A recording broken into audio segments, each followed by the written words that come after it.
procedure. Degradation became policy.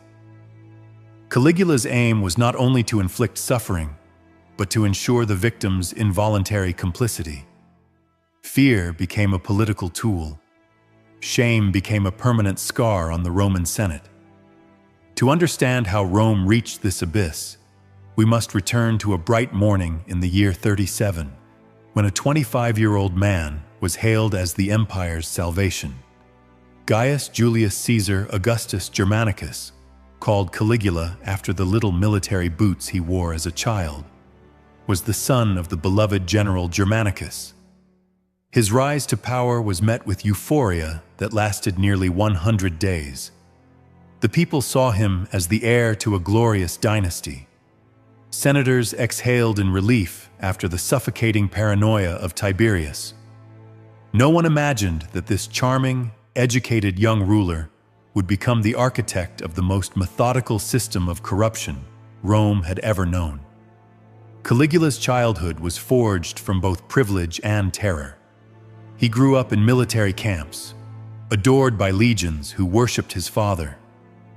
But he also witnessed the palace intrigues that ended with Germanicus dead, likely poisoned. He saw his mother, Agrippina the Elder, exiled. His brothers were imprisoned or executed.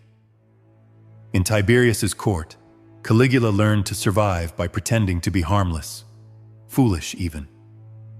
Those years of wearing a mask taught him a brutal lesson. In Rome, survival depended on deception, and he mastered it. His early reign seemed promising. Taxes were reduced, political prisoners were freed, grand spectacles filled the city, roads were repaired, aqueducts restored, bonuses distributed to the legions. Rome adored him. Women scattered flowers before his path. Children sang songs in his name. Senators competed for his favor. After the dark years of Tiberius, this felt like a golden age. The contrast was striking. Where Tiberius had hidden away in Capri, Caligula walked openly through the streets, attended games, dined with senators. He was accessible, generous, magnetic. The people believed the gods had finally blessed Rome with the perfect ruler. Then, in the autumn of 37, everything changed. A mysterious illness struck the emperor, leaving him bedridden for weeks. Court physicians recorded raging fevers, violent convulsions that required several men to restrain him, and delirious visions in which he claimed to speak with Jupiter himself. Rome held its breath. Sacrifices filled every temple. Some citizens vowed their own lives in exchange for the emperor's recovery. When Caligula awoke, he was no longer the same. At first, the signs were subtle. He ordered statues of the gods to be altered to bear his likeness. Soon after came acts that stunned even hardened senators. Those close to him noticed his transformation. His once warm eyes became cold and calculating, his gaze unnervingly fixed. He stopped sleeping, wandering the palace at night, speaking to statues, to the moon, to enemies only he could see. Servants found him at dawn in the gardens, covered in dirt, claiming he had been planting the future of Rome. What he was planting were the foundations of something far darker. It began within his own family. His sisters, Drusilla, Julia Livilla, and Agrippina the Younger, were not just relatives. They became the first subjects of his unraveling mind. His fixation on Drusilla was especially intense. He called her his Diana, seated her in the place of an empress, and treated her as a partner in public ceremonies. When she died in the year 38, Caligula collapsed into violent grief. He outlawed laughter, feasts, even bathing during the mourning period. Those who showed joy paid with their lives. But this grief was not love. It was possession denied. After Drusilla's death, his attention shifted to his remaining sisters, and then beyond them, to the households of the Senate. What followed was not chaos, but design. Encounters were orchestrated, observed, and recorded. Reactions were noted: obedience, hesitation, resistance. These records later became instruments of control. A senator who complied too eagerly found himself voting in perfect alignment with imperial wishes. One who hesitated might lose a son, or see his family shattered as a warning to others. The message was unmistakable. In Caligula's Rome, no one was innocent, no one was neutral, and this was only the beginning.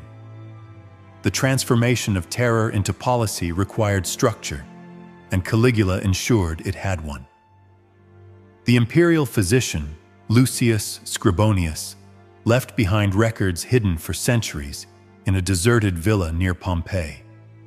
In them, he describes, without emotion, how he was ordered to examine the wives and daughters of patricians, assessing their fertility and physical endurance. These examinations were conducted in the emperor's presence. Caligula asked obscene clinical questions about anatomy, making notes as if overseeing livestock rather than human beings. This was not random cruelty. It was bureaucratic. Every woman received a number. Every act was documented. Fees were standardized. 16 sesterces for a senator's wife, 2,000 for his virgin daughter, 5,000 for both together. The money went directly into the imperial treasury, registered as voluntary donations for the welfare of the state. Violence, once again, was converted into accounting. The palace itself was redesigned to serve the system. Caligula called it the Temple of Divine Service, and he meant it literally. Entire wings were repurposed. The Hall of Jupiter was reserved for ritual violations, where the emperor performed as the supreme god, blessing his subjects with divine seed.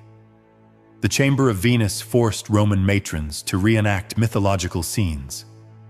The Room of Priapus, decorated with obscene frescoes commissioned from Rome's finest artists, was reserved for sexual torture. The travertine marble walls that once echoed debates about the fate of the known world now absorbed different sounds. And the senators who had built the empire walked those corridors daily, hearing everything, knowing everything, saying nothing. The system grew in complexity. First came the senators' wives, assigned schedules, specific garments, transparent Syrian silk togas worth fortunes, and rigid rituals. Then came the daughters. From the age of 12, they were introduced gradually through what Caligula called divine education. But even that was not enough.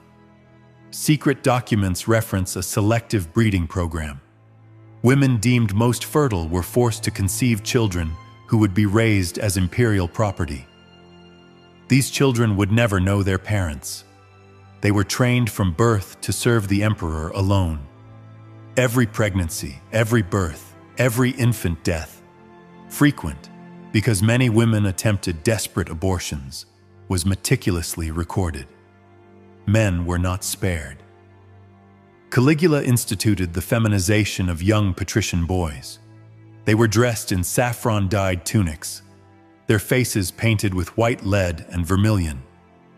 They were taught how to walk, gesture, and perform femininity. At banquets, they were paraded and auctioned for a single night. The emperor participated occasionally, not out of desire, but dominance. Every violation was a message. Nothing is sacred, no tradition untouchable, no family immune. The most perverse element was forced participation. Fathers were not merely aware, they were involved. They held torches. They signed contracts labeling their wives' and daughters' service as voluntary. They voted in favor of laws like the Lex de Divina Corporis, which declared the emperor's body sacred and any union with it a religious honor. Caligula had discovered something more devastating than tyranny: enforced complicity. He did not destroy families from the outside. He turned them inward, making each member an executioner of the others. Senator Publius Cornelius attempted resistance. When ordered to surrender his wife Livia to divine service, he refused publicly in the Senate. It was an act of courage and suicide. The next morning, his 8-year-old son was found alive, but mutilated on the Senate steps, a message carved into his skin. Disobedience has generational consequences. Cornelius complied that afternoon. 3 months later, when Livia became pregnant by the emperor, Cornelius was forced to recognize the child as his legitimate heir, renouncing his own sons. The Senate unanimously passed a decree stating that any child of the emperor, regardless of the mother, superseded all legitimate heirs. Humiliation was no longer personal. It was law. Maintaining this system required a bureaucracy rivaling the empire itself. Specialized scribes maintained a secret archive beneath the Palatine. Each entry followed strict categories: name, age, social rank, physical description, acts performed, duration, level of cooperation, resulting pregnancies, payments received. Physicians documented injuries and diseases. Midwives attended forced births. Guards transported victims on precise schedules. Accountants managed the profits. Hundreds of people kept the machinery running. Each performed a single function. Each diluted their guilt within the collective. No one saw themselves as the monster. They were just cogs. Full moon nights were reserved for special events, lunar fertility ceremonies. The palace's private amphitheater became a pagan temple. Senators' wives were forced to copulate with gladiators selected for strength, with Nubian slaves brought from the borders of the empire, sometimes with animals, trained bears, Molossian dogs, even a leopard gifted by an African client king. Husbands watched from the stands, draped in senatorial togas, maintaining composure as their wives were degraded beyond imagination. Caligula directed the spectacle like a divine conductor, deciding pairings, positions, repetitions. He wielded a ceremonial scepter adorned with golden phalluses, pointing, commanding. Scribes recorded everything. It was the theater of absolute power, where human suffering became imperial entertainment. An entire economy grew around it. Vendors sold ointments to dull pain. Healers whispered abortive potions. Brokers trained girls in survival techniques.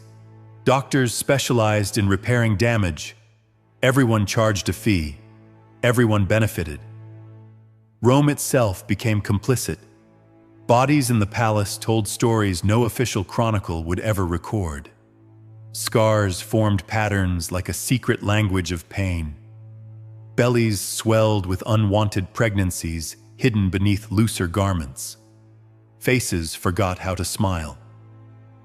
There was a young woman named Valeria, daughter of a minor senator. After months of systematic abuse,